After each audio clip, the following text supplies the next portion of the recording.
But structurally, now I got this problem since I went on the roof. That's when I saw this, because I take picture of my trim rail, and this trim rail is going like this, and the other one is like this. Not good. And it's not like you can go and have it fixed and they're going to change this. You were going to buy it and you were going to leave when?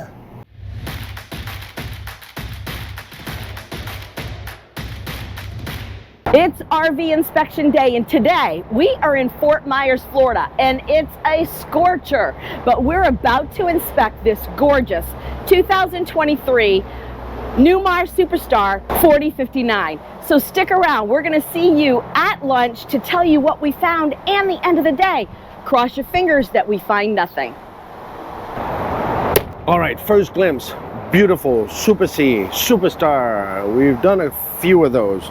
So my first glimpse here on 3 of the slided box, I have all the same problems. So here's those sealed that they glued to the wall, and these are not glued. So as you can tell, so if you look at this, you're going to see this, and then it goes out, which that's not where it belongs, and that's why now this is not going to seal. This actually has to be glued where it's supposed to. So why did it unglue on 3 of them? You tell me. So far, it looks beautiful. As you can see, they try to impress you when you go shopping. They open the 3 slides, so it looks phenomenal. Whoa, you're all excited. That's when you lose your mind. Let's go inside, because I got a comment I want to bring up, and I don't want to be stuck in the traffic noise here. Let's just go inside. All right, so it's better in here. I wanted to bring a topic because I've seen some comments of people saying, well, you know, that one of the videos that you saw before, we talked about the generator not being able to run. I want to bring this up for you to understand where we come from. This is a service. We're professional. We're nice to these people. That's the only thing we are, nice and professional to these people. We're not your concierge. We don't talk to them. We don't tell them how it's going to be. And I don't go see the general manager and tell him how to run his business. You're in charge of this business. This is your deal. This is your possibility of acquiring or buying this unit. I had a comment of somebody saying, well, you ran out of gas. Why don't you just bring a couple of gallons of gas, or, you know, water, since they didn't have water on there. Okay, let me ask you this. So if I hear you right, that means that maybe I should bring a 20-pound of propane. Maybe I should bring hoses. Maybe I should bring buckets. Well, maybe I should bring a generator. Well, what if they don't have power? All right, so let me ask you this. Do you think a home inspector that is sent to check a home, let's say that the water pump wasn't plugged in, or the water wasn't plugged in, or the electrical has not been done by the electrical department, do you think he's going to bring electricity and water? When you go to a restaurant, do you bring your microwave in case the food is not warm enough? Well, maybe we should think that over. Maybe we should now.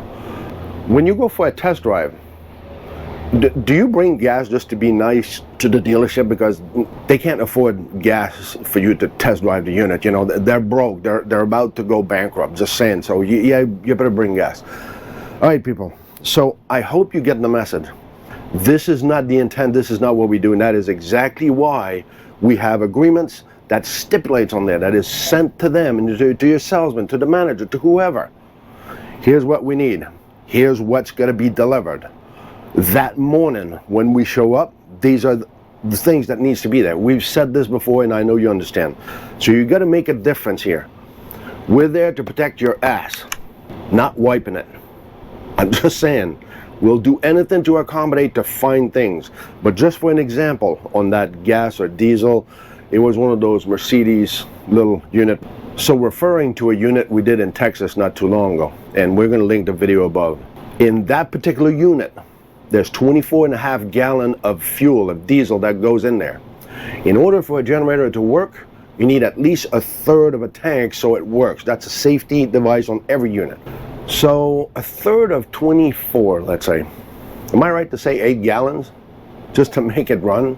Yeah, I'm going to start hauling diesel and 10 gallons of water, because 5 gallons would do nothing in this tank. It's a big tank, flat. Trust me, 5 gallon of water is not going to make the pump work. So you got to stay with the program here. I don't want to come across as arrogant, But I hope you understand the assertiveness of what you have to do. This is your deal. This is your money. This is your purchase. If they have interest in selling this, they should have interest in servicing you. If they don't service you, here's my crystal ball. This is how they're going to treat you after you bought this. Just saying. Food for thoughts. Hopefully it's processed and we can get along with our day. So now let's go check what Lowell has inside. So let's talk about the stow and go in this beautiful Super C. As you can see, it's a beautiful stow and go. I can get right through here. I could actually sit here, do some work, which would be great while we were traveling, or I could sit over here and watch TV.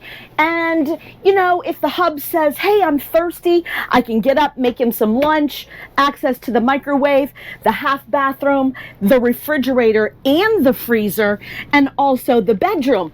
So if I want to flip over and take a shower or go to the master bathroom, I can as well. But, you know, sitting on this cement pad mattress, that's the first thing that's got to go.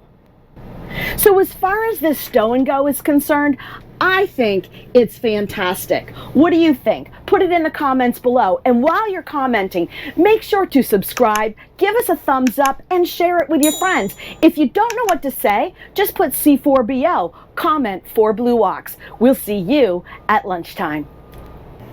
All right, lunchtime recap. I had to make a call. And since our customer is about 3 hours away, he's in Washington State, we're in Florida, so I've been waiting. I found this just before lunchtime, that upper wall right there. So the whole structure, as you may be able to see in some clips that I took. All right, so we're behind the cab here. Slide out is in, because you always check the slide outs when they're in. And here's what we got. So this wiper seal rolls back inside, and it should be attached to the outer wall. So how are they going to fix that? Well, it needs to be fixed. So you figure it out, and it will be on your report, and it will need to be addressed. Good luck with that.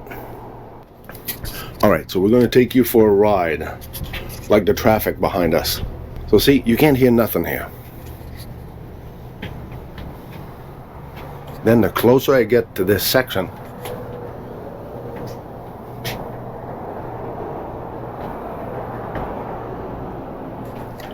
you can hear the traffic like you're outside. So that's my point, that's my goal. Now you know you've got a problem, and that was that seal I think we showed you before. It's that seal. This wall doesn't go in seal. So as the truck are coming by, this is the only section in the coach where you actually hear the outside traffic. Just saying. So as we go, chasing that bone, I heard that noise inside from the rear when the slide out is coming down. I kind of figured, here's the roll, you can see that ramp, so the roll can actually go down the ramp, then you end up with the second roll, oops, totally beside the ramp. So as you may know, most likely that slide out will probably have to go down. And another thing to make sure to be done before you leave. After looking at this, bowing down, water puddling up. So, okay, this is structural. There's no way out of this. You just don't go into the garage and they're going to put a jack and lift up and unbolt this whole structure. It's a little bit more intensive and extensive than this. So you can't just put a jack and rack up the wall. The whole wall, the topper, everything is like this. So we figured, all right, might as well call our customer. I said, boss, this is what I have. So far, the structure is good. Everything is good. I'm lucky. There's just a couple of things, normal things to take care of, to attend to. But structurally, now I got this problem since I went on the roof. That's when I saw this, because I take picture of my trim rail, and this trim rail is going like this, and the other one is like this. Not good. And it's not like you can go and have it fixed, and they're going to change this. You were going to buy it, and you were going to leave when? You sure you want to leave with this? So that's where we're at right now with the customer. So we left. Ross is kind of, okay, here was my plan. This is what I'm doing. And now I don't know. Let me just figure out what I'm going to do here and where do I sit. So that's how we left it on him. So now let's go check how and when this is going to go and develop. So meanwhile, I'm going to bring this up for you inspectors out there, you that have proudness, talking about the real people, the real team that have a plan of wanting to know better, get knowledge, to become better at what you do. Do a real inspection. RV Travel, which is an article that you'll see on Facebook, on the internet, and on YouTube, they had an article about an inspector that they paid $950 for. And that customer was pissed. And he said, this was the dumbest $950 I've ever spent. That inspector couldn't find nothing. I ended up there and I found this and this and this.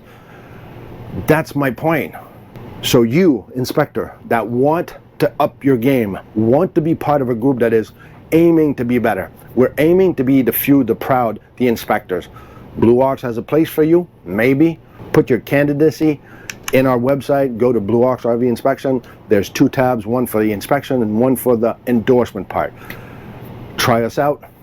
We might be able to connect if you have the prerequisite to end up forward with this, but we're looking forward to talk to you. Meanwhile, you people that are shopping for RV, this is your decision. This is your rig. So be careful of the information that's given to you. You just don't jump on something because you love it and you like it and it's beautiful and I'm all excited. I just want a confirmation from an inspection report to say that, oh, everything is good. And then you're going to do like everybody else. You're just going to close your eyes every time something wrong is going to happen. Just, no, I'm okay. It was fine. He did a good job. How do you know he did a good job? How many inspections did you have? So far, you sitting at home. Yeah, you. No. You on the left. You're watching this. Would this be a bust or a buy? No, not you. I already know what you think. You, on the other side. All right, let's go check what Lowell has for us then. So it's lunchtime. It is lunchtime. 6 minutes past lunchtime. You know what that means? We're hungry. Now, I'm having a pretty darn good day inside, I must say. It is beautiful. And you know one of my favorite things to do, right?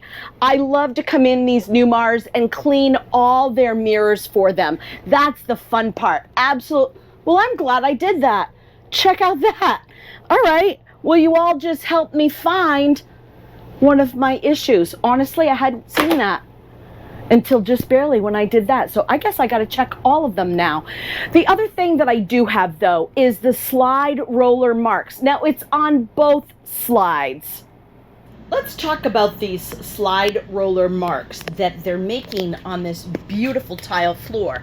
As you can see right here, starting at the end, and it goes all the way to the bathroom, right? So these are things that, well, the slide needs adjusting. As we talked to you earlier today, Pierre showed you the issues that we were having with that slide. And so now you're seeing that it's making the marks on the tile floor. As you can see, the slide roller marks are being made on the other side as well, right here underneath the booth dinette. You can see, and when we hear this slide come in and out, it's incredibly loud. But there you go. There's the slide roller marks there on the tile floor. So as you can see, those marks, okay, this is something that they can take care of or not. I'm not sure. What do you think? Put it in the comments below. Other than that, I really haven't had a lot. I did have a little bit of fraying over here, and I'll show you this right here on this seat belt holder right here. And you can see that this is all frayed down here. At first, I thought it was melted, but it looks like it's just frayed. So on that note, kind of dark there, isn't it? On that note, I'll come over here in this light right here and just say that I'm going to do my water this afternoon. So stick around. We'll update you at the end of the day. End of the day recap. Outside is pretty much steady, stayed together. The problem that I have when I end up here, well, I'm going to say steady. The extension valve on the tires, the extension valve that comes from the inside to the outside, we've seen this before. Those will chafe on the wheel and actually create a hole. So now you can't check the pressure from the inside wheel. So that's the problem we have on both sides. So coming in here, I'm looking to my electrical system. I've got a monkey here. So here's what I'm going to do. I'm going to show you a tool that once in a while we use. It's called a flare. It has a camera on it. So this is to detect heat.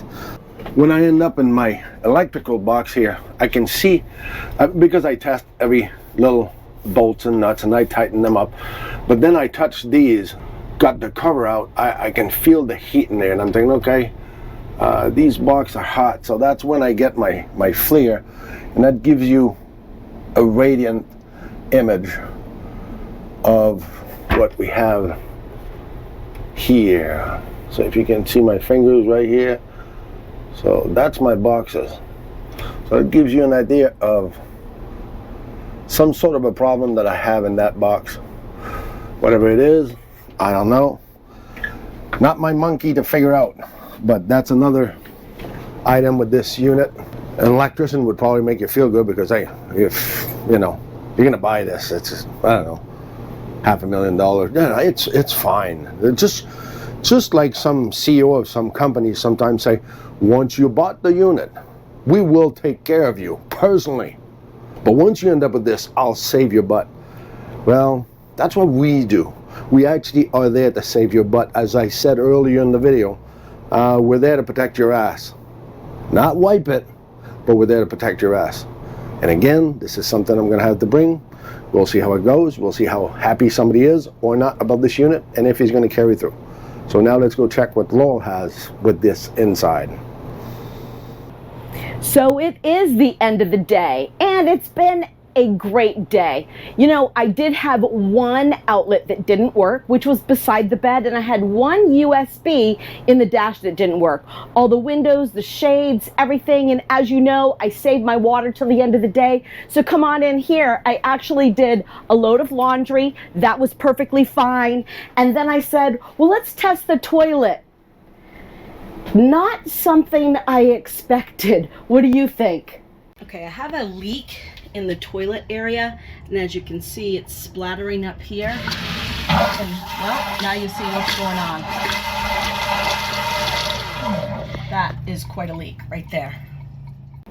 That was a surprise, wasn't it? Well, I can tell you, I wasn't expecting it either. And then, of course, I come to the shower. What do you suppose happened? Once again, a leaky shower. Speaking of the shower, let's go for the tall stall. So if you're 81 inches, 6'9" and shorter, you're going to be perfectly fine in this big, tall shower stall. So the rest of the day went really well for me. The vacuum worked. All the furniture was great. You know, a couple of little minor stains only because the leather is light. But other than that, it was great. So nothing lasts forever, right? Except the last day before vacation. Isn't that the truth? So remember, and do never forget. It's not about the destination. It's all about